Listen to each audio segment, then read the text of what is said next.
Break के बाद आप सभी का स्वागत है सी न्यूज भारत में। नमस्कार, मैं हूं रत्ना। आइए करते इस खबर की ओर।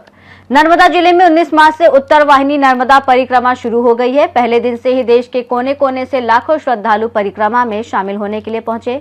प्रशासन की ओर से भक्तों के लिए व्यापक सुविधाओं की व्यवस्था की गई है। वहीं कई सेवाभावी संस्थाओं ने निःशुल्क सेवाएं भी प्रदान की है। नर्मदा परिक्रमा के 10वें दिन शनिवार रात को तिलकवाड़ा मणि नागेश्वर मंदिर पर श्रद्धालुओं की भीड़ उमड़ पड़ी। मंदिर परिसर में भक्तों ने उपलब्ध सेवाओं का लाभ उठाया और छोटे बच्चे, युवा और महिलाएं गरबा खेलते हुए मां नर्मदा की आराधना करते नजर आए। हर हर नर्मदे की आवाज से पूरा क्षेत्र गूंज उठा और भक्ति में माहौल छा गया। उत्तर वाहिनी नर्मदा परिक्रमा श्रद्धालुओं को आध्यात्मिक अनुभव देने के साथ साथ इलाके में भक्ति और उल्लास का प्रतीक बन गई है। नर्मदेहर भटपुर गाम तरफथी युवक मंडळ तरफथी त्या नाસ્તાનું આયોજન કરવામાં આવેલ છે। દર શનિ રવિ અહીંયા આયોજન કરવામાં આવેલ છે।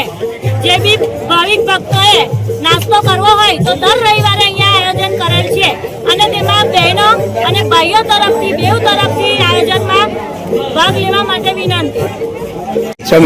નર્મદેહર સ્કંદ પુરાણ, વાયુ પુરાણ અને નર્મદા પુરાણ એમાં જે ઉલ્લેખિત શ્લોક છે એ પ્રમાણે આ ઉત્તર વાહિની નર્મદા પરિક્રમા અનેક વર્ષોથી ચાલ્યા કરે છે, પરંતુ છેલ્લા લગભગ 8 વર્ષમાં એનું મહત્ત્વ અત્યંત વધી ગયું। એનું કારણ કે ઇન્સ્ટાગ્રામ, ફેસબુક, વોટ્સએપ, ટીવી વગેરે સોશિયલ મીડિયાથી એનો પ્રચાર વધારે થયો। બાકી પરંપરાગત રૂપે તો અનેક વર્ષોથી આ ઉત્તર વાહિની ચૈત્ર મહિનામાં જે પરિક્રમા કરે તેને જે નર્મદાજીની 3000 કિલોમીટરની પરિક્રમા છે તે પૂર્ણ કરવાનું ફળ મળે એવું શાસ્ત્રના શ્લોકો છે।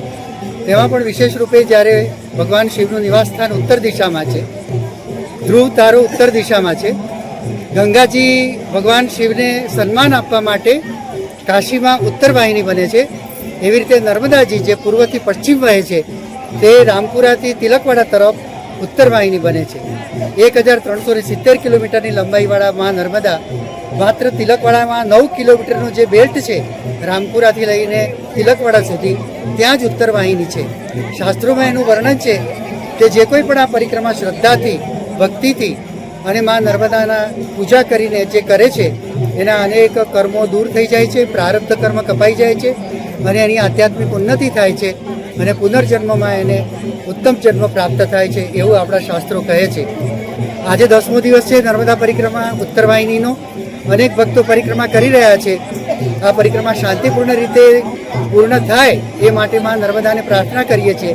વચ્ચે થોડીક સમસ્યાઓ આવી હતી ઓનલાઈન રજિસ્ટ્રેશન વિશે, તેના વિશે પણ પછી રજૂઆત કરવામાં આવી કે સાધારણ ગામડાના લોકો ક્યાંથી રજિસ્ટ્રેશન વાળું કરી શકે ઓનલાઈન, અને જે ગામના લોકોને અંદર નહોતા આવવા દેવાતા તે માટે પાસ સિસ્ટમ કે એવું કંઈક માટે પણ અમે સરકારને કહ્યું છે કે જેથી ગામના લોકોને અગવડ ન પડે અને આ પરંપરા નિરંતર ચાલતી રહે।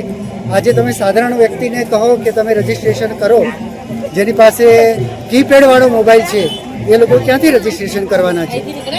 તો એ માટે કંઈક વૈકલ્પિક એક બૂથ બનાવીને હાર્ડ કોપી તમે ત્યાંથી કરી આપો કે કંઈક વૈકલ્પિક વ્યવસ્થા કરો એવી અમે લોકોએ સરકારમાં રજૂઆત કરી છે અને અમને આશા છે કે સરકાર આ જે પરિક્રમાવાસી છે એ લોકોને તકલીફ ન પડે તેનું ધ્યાન રાખશે।